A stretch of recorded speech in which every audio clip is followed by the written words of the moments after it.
You're a superhero.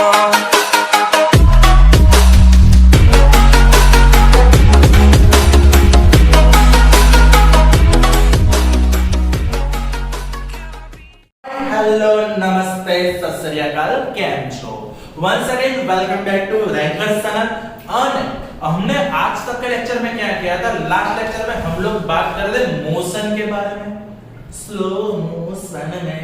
तो motion के बारे में बात करते करते थोड़ा सा रिकैप यानी पूरा नहीं कुछ यादें ताजा कर लेते हैं लेक्चर्स की। तो देखो यहाँ पे हमने ये पढ़ा था, ये समझा था कि सबसे पहले रेफरेंस पॉइंट क्या होता है। तो reference point is a point जहां से हम अपना कोई भी डिस्टेंस, स्पीड, वेलोसिटी कुछ भी चीज को मेजर करते हैं।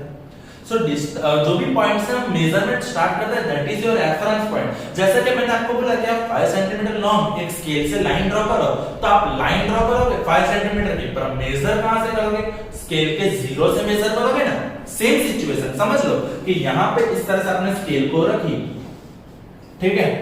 अब स्केल का 0 यहाँ पे है, फिर इस तरह से आगे जो भी मेजरमेंट है 5 का, तो आप क्या करोगे? यहाँ 0 से लेके 5 तक की लाइन ड्रॉ करोगे।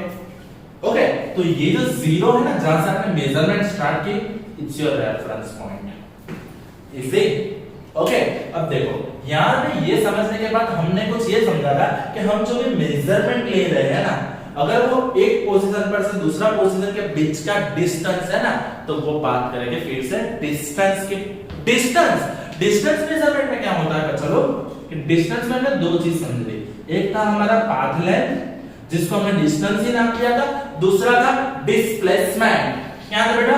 डिस्प्लेसमेंट। अभी देखो पाथ लेंथ क्या होता है? पाथ लेंथ मींस आपने टोटल कितना डिस्टेंस ट्रैवल किया है, वो टोटल डिस्टेंस ट्रैवल होता है पाथ लेंथ, जिसको हम दूसरी लैंग्वेज में बोलते हैं डिस्टेंस।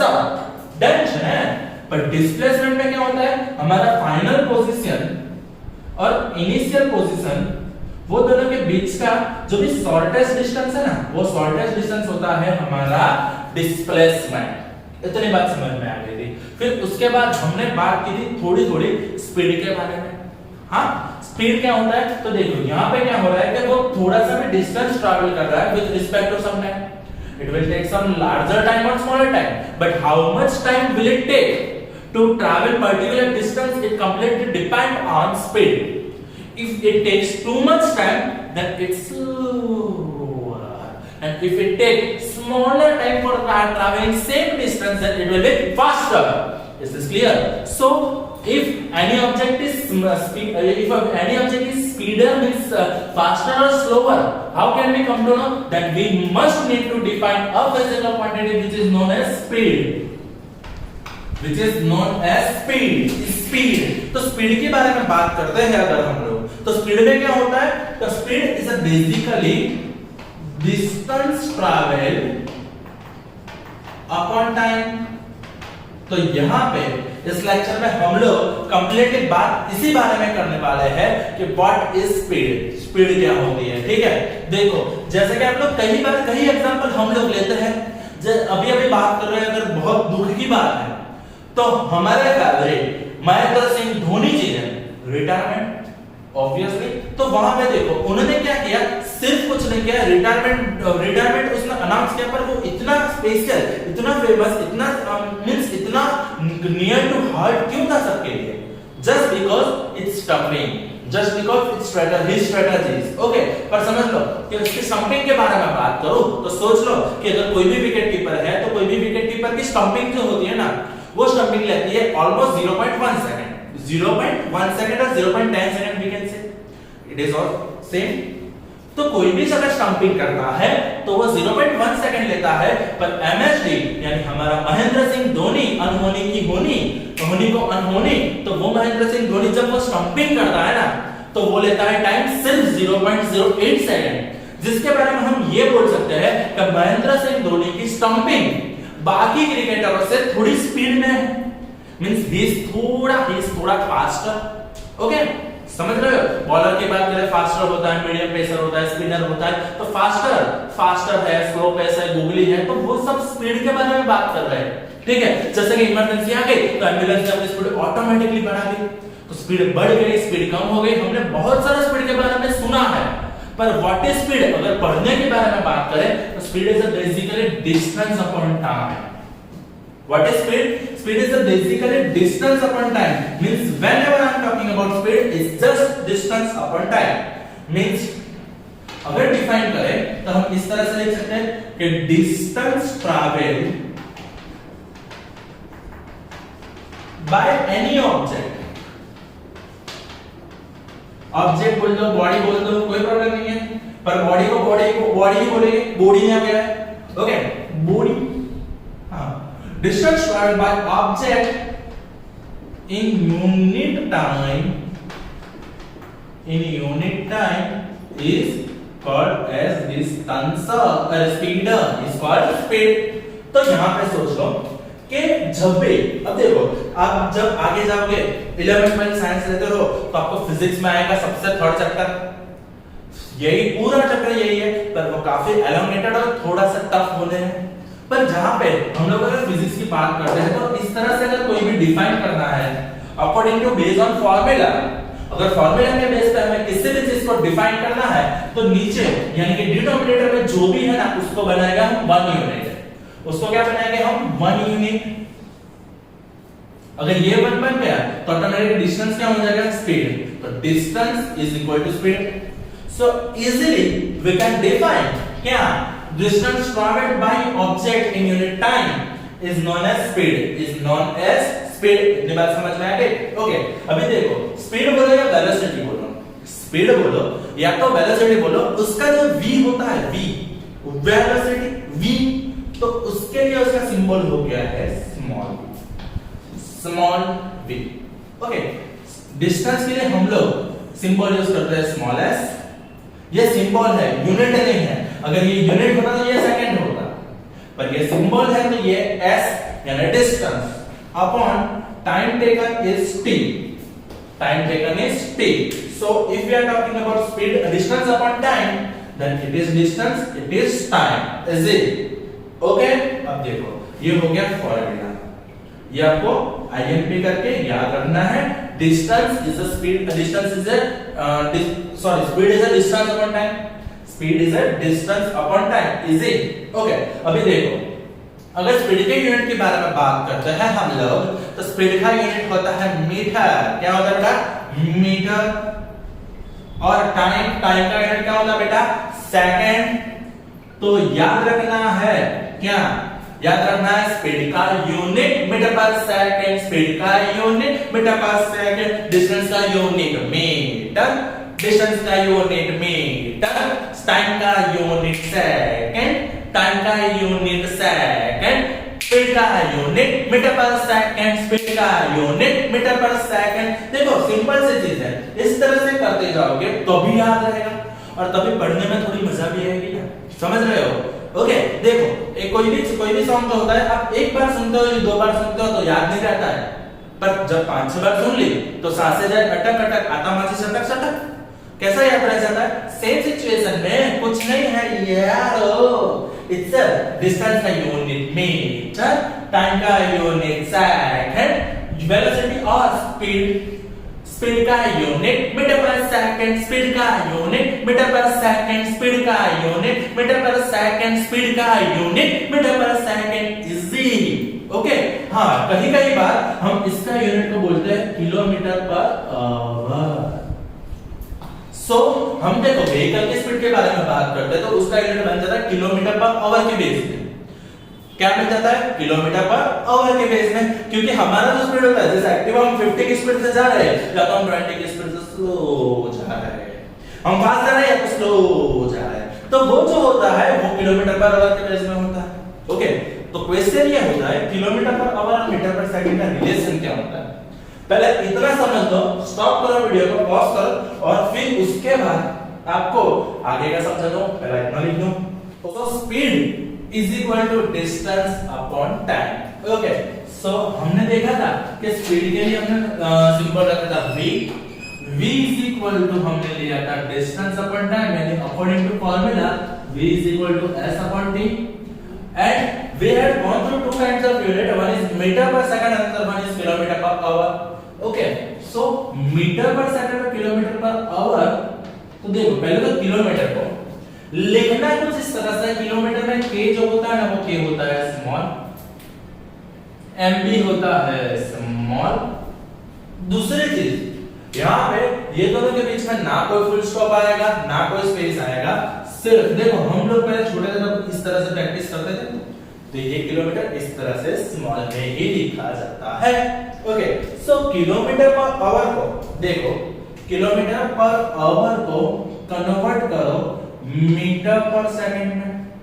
किलोमीटर पर आवर को कन्वर्ट करना है मीटर पर सेकंड में। अब देखना यहाँ पे 1 kilometre per hour is equal to, okay अब देखो यहाँ पे किलोमीटर में से मीटर में जाना है, आवर में से सेकंड में जाना है। थोड़ी सी एक्स्ट्रा मैं दे रहा हूं, जब भी आपको ये के दिखे, किलो का के दिखे जब भी, which means आपको लिखना है 1000।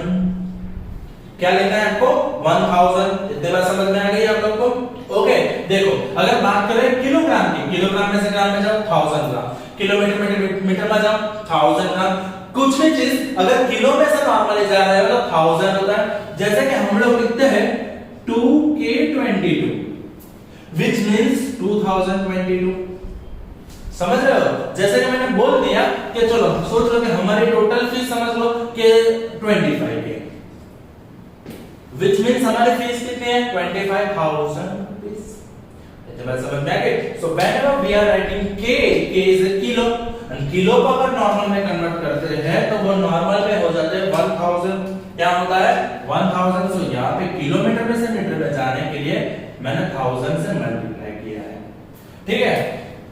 अब आवर स्टैंड्स फॉर कलाक, घंटा।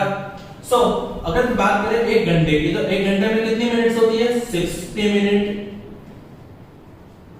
और 1 मिनट में सेकंड कितनी होती है 60 सेकंड्स। समझ रहे हो? हाँ या ना? समझ रहे हो ना? तो यहां पे देखो ये मेरी क्लॉक है, tick tock tick tock tick. तो यहां पे ये एग्जैक्ट 12 है और यहां से ये एग्जैक्ट 1 है, और इसके बीच में एग्जैक्टली इस तरह से 5 डिवीजन होते हैं। कितने डिवीजन होते हैं 5। अभी देखो ये जो सेकंड हैंड है वो सेकंड हैंड यहां से अगर इस तरह से गया, मींस उसने जब एक डिवीजन हटा, एक डिवीजन थोड़ा सा ट्रैवल किया, थोड़ा सा खसा, तो उसका मतलब क्या होता है उसने 1 सेकंड डिस्टेंस ट्रैवल की। इतनी बात क्लियर हो गई? इस तरह से जब वो पूरा इस तरह से वापस 12 पे आता है, which means यहां पे सेकंड ने अगर एक पॉइंट ट्रैवल करता है, which means उसने 5 डिवीजन को ट्रैवल किया। एक पॉइंट में उसने कितना डिवीजन ट्रैवल किया 5। टोटल जब 12 पॉइंट को वो ट्रैवल करेगा कितना डिवीजन हो जाएगा 60। 60 इतने बात समझ में आ गई? डन। अभी देखो जब उसने 60 पूरा ट्रैवल किया है, कितना ट्रैवल किया है 60 ट्रैवल किया, डन। अभी देखो उस 60 में एक जब वो पूरा यहां पे यहां आएगा तब मिनट में एक डिवीजन ट्रैवल किया होगा, which means अगर मिनट है 1 डिवीजन ट्रैवल करता है, उसमें उतने टाइम में सेकंड कितनी होगी 60। इस तरह से मिनट का जो हैंड है वो धीरे धीरे करके पूरा वापस आएगा, तब वो 1 घंटे तक ट्रैवल करता है। हाँ या ना? समझ रहे हो? सो 1 hour equal to 60 minute, 1 minute equal to 60 second, which means 1 hour is equal to 60 minute और 1 मिनट के 60 second, total 1 hour is equal to 3600 second. Done है? तो यहां पे लिख दो 3600। डन। चलो 0 1 जा 0, 0 1 जा 0, 2 5 जा 10, 18 2 जा 36। 18 का क्या मुझे आता है सिर्फ 2 का।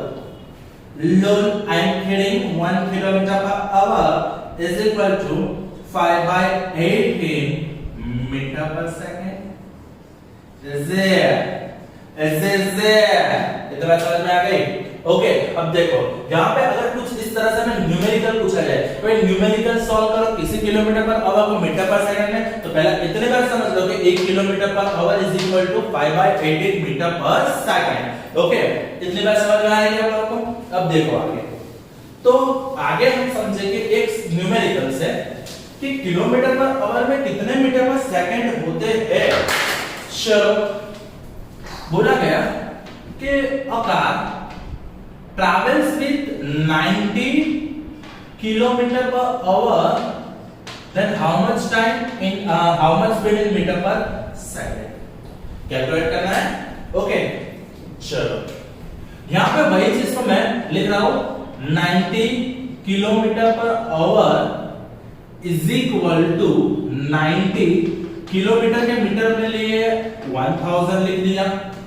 ओके, आवर के सेकंड मैंने 3600 लिख दिए। Is it? चलो कैलकुलेशन कर देते हैं हम। कुछ नहीं करना है, यहां से 0 कट करो, यहां से 0 कट करो। 9 4 जा 36, 25 4 जा 100 हो गया। How is it? सो यहां पे देखो 90 kilometre per hour is equal to 25 metre per second. दोनों में से कुछ भी देखो सही है, सच्चा है, एकदम पक्का है। डन। सो यहाँ पे 90 kilometre per hour equal to 25 metre per second. Means whenever you need to convert kilometer per hour into meter per second, you just need to multiply it by 5/18. Easy. उसको आपको क्या करना है? 5/18 से मल्टीप्लाई करना है।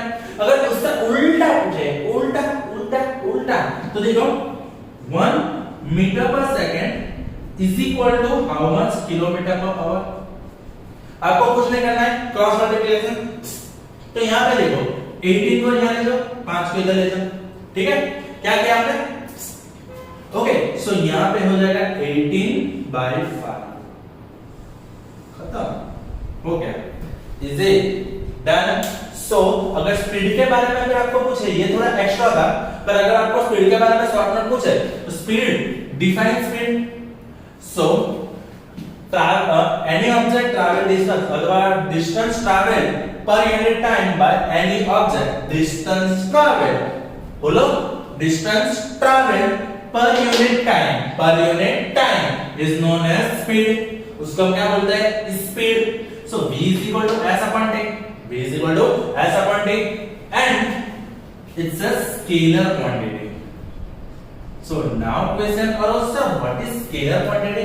So whenever any quantity which must be needed to define which direction is known as vector quantity. So quantity को अगर वेक्टर डायरेक्शन के अकॉर्डिंगली हम दो टाइप में उसको डिफाइन कर सकते हैं। एक होती है वेक्टर, दूसरा होता है स्केलर, ठीक है।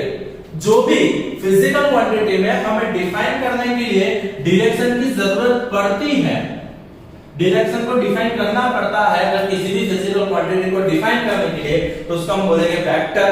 क्या बोलेंगे? वेक्टर। अगर डिस्प्लेसमेंट के बारे में बात करो तो मुझे दिखाना पड़ता है कि ये प्लस डायरेक्शन में गया या तो नेगेटिव डायरेक्शन में गया। अगर बात करें स्केलर की, तो जिसमें डायरेक्शन की जरूरत मुझे नहीं है ना, वो हो जाती है हमारी स्केलर क्वांटिटी। इतनी बात समझ में आ गई? Okay, done. सो ये है आपका स्पीड का थोड़ा सा कंसेप्ट। अभी देखो स्पीड के अकॉर्डिंगली हमने दो चीज समझी है कि एक होती है यूनिफॉर्म मोशन, दूसरा होता है नॉन यूनिफॉर्म मोशन। हाँ, यूनिफॉर्म मोशन हम किसको बोलेंगे? जिसमें इक्वल टाइम इंटरवल में इक्वल डिस्टेंस को ट्रैवल किया जाता है, उसको बोलते हैं यूनिफॉर्म मोशन। तो नॉन यूनिफॉर्म मोशन किसको बोलेंगे? जिसमें इक्वल इंटरवल ऑफ टाइम में अलग अलग डिस्टेंस को ट्रैवल करते हैं, तो उसको बोलते हैं हम नॉन यूनिफॉर्म मोशन। इतनी बात समझ में आ गई? यस और नो? Confirm, complete. अभी देखो, तो बीजी वस्तु है कि वेक्टर और स्केलर किसको बोलेंगे? जिसमें डायरेक्शन की जरूरत होती है उसको बोलेंगे वेक्टर, जिसमें डायरेक्शन की जरूरत नहीं होती उसको बोलते हैं स्केलर। अब यहाँ पे बात कर रहे थे हम सब equal time and non equal time, non equal distance. तो जिस तरह से अगर स्पीड की बात करें कि अगर कोई भी ऑब्जेक्ट अलग अलग टाइम इंटरवल में अलग अलग डिस्टेंस ट्रैवल करता है, ऐसे नॉन यूनिफॉर्म बॉडी के लिए क्या करेंगे हम? स्पीड कैसे कैलकुलेट करेंगे? वही कांसेप्ट समझना है। तब तक पहले आप इतना स्क्रीनशॉट काट के लिख दो और वीडियो को पॉज कर दो। डन। देखो, तो एवरेज स्पीड के बारे में बात करें तो यहाँ पे एक एग्जांपल ले रहा हूँ। देखो, समझ लो कि पहले 10 सेकंड में एक ऑब्जेक्ट ने 20 मीटर डिस्टेंस ट्रैवल किया, फिर दूसरे 10 सेकंड में वही ऑब्जेक्ट ने 10 मीटर डिस्टेंस ट्रैवल किया, फिर तीसरे 10 सेकंड में उसने 5 मीटर डिस्टेंस ट्रैवल किया, फिर चौथे 10 सेकंड में उसने समझ लो कि 25 मीटर डिस्टेंस ट्रैवल किया है। यहाँ पे देखो हर एक केस में टाइम इंटरवल इक्वल हो रहा है 10 10 10 10, पर हर टाइम इंटरवल डिस्टेंस अलग अलग हो रहा है, व्हिच मींस जहां पे वो सेम टाइम इंटरवल में ज्यादा डिस्टेंस ट्रैवल कर देगा वहां पे उसकी स्पीड कैसे होगी, ज्यादा। और जिस टाइम इंटरवल में वो कम डिस्टेंस ट्रैवल करता है उसमें उसकी स्पीड कैसे होगी, कम, स्लोली, धीमे धीमे। ओके, सो यहाँ पे इस तरह के केसेस जिसमें नॉन यूनिफॉर्म मोशन बोलते हैं, उस नॉन यूनिफॉर्म मोशन के लिए हम लोग क्या करेंगे, तो स्पीड को अगर कैलकुलेट करना है then we need to define average speed. जब भी इस तरह से वेरिएशन वाला डेटा आता है तो उसके लिए हम एवरेज ही कैलकुलेट करते हैं। जैसे कि आपके फर्स्ट एग्जाम में 90% आए, दूसरे एग्जाम में भी 90% आए, तो आपके ओवरऑल परसेंटेज 90 ही होते हैं क्योंकि दोनों सेम है। पर अगर समझ लो कि आपके पहले एग्जाम में समझ लो कि 86% आए, दूसरे एग्जाम में आपके 88% आ गए, तो आपके एवरेज कितने होंगे, तो आप इसलिए क्या कहोगे, क्या 86 होगा, नहीं 88 कहोगे, नहीं आप बोलोगे मेरा एवरेज यानी ओवरऑल रिजल्ट कुछ 87% के आसपास है। सेम सिचुएशन यहाँ पे एवरेज स्पीड, तो एवरेज स्पीड के लिए क्या करेंगे हम, फॉर्मूला है total distance upon total time. चलो कितनी बार समझ में आ गई, total distance upon total time, done. अब देखो यहाँ पे एवरेज स्पीड के लिए एक्चुअली v जो होता है v तो स्पीड के लिए है ही, पर एवरेज को दिखाने के लिए हम दोनों साइड इस तरह से ब्रैकेट करते हैं, उसको रेट कोड पहला देते हैं। उसके बाद टोटल डिस्टेंस, यहाँ पे अगर सोच लो ये s1 डिस्टेंस है, ये s2 डिस्टेंस है, ये s3 डिस्टेंस है, ये s4 डिस्टेंस है, तो क्या करेंगे, टोटल डिस्टेंस माने s1 plus s2 plus s3 plus s4 अपन total time t1 plus t2 plus t3 plus t4, t1 t2 3 इसके टाइम से लो। ओके, ये t1 ये t2 ये t3 ये t4। ओके, चलो वैल्यू पुट अप करते हैं कैलकुलेशन को इजी बनाने के लिए।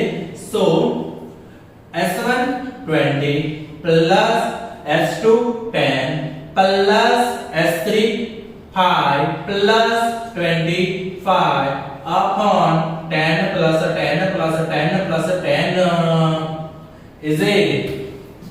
ओके, अब समझ लो यहाँ पे 25 plus 5 30, 30 plus 10 40, 40 plus 20 60 upon 40।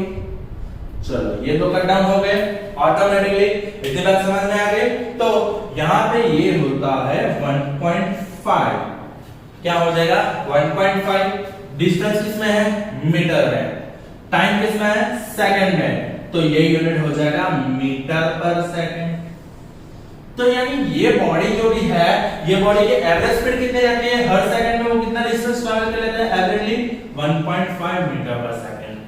Means whenever आपको समझ लो कि कोई भी केस में इस तरह से दिया गया है नॉन यूनिफॉर्म मोशन की सिचुएशन, तो आप क्या करोगे, कुछ नहीं करोगे, सिर्फ और सिर्फ total distance upon total time, total distance upon total time, खत्म कहानी। इतना समझ में आ गया। तो आज के लेक्चर में, हाँ थोड़ा सा लेक्चर थोड़ा लंबा है, पर आज के लेक्चर में हमने कितना समझा, तो सबसे पहले थोड़ा सा रिकैप ले लिया, reference point, distance, path length, displacement. Okay, उसके बाद स्पीड का concept, speed is basically velocity distance upon time metre per second और किलोमीटर पर आवर, जिसको कन्वर्जन भी हमने समझ लिया। अगर किलोमीटर पर आवर में से मीटर पर सेकंड में जाना तो 5/18 से मल्टीप्लाई करो, और मीटर पर सेकंड में से किलोमीटर पर आवर में जाना है तो 18/5 से मल्टीप्लाई करो।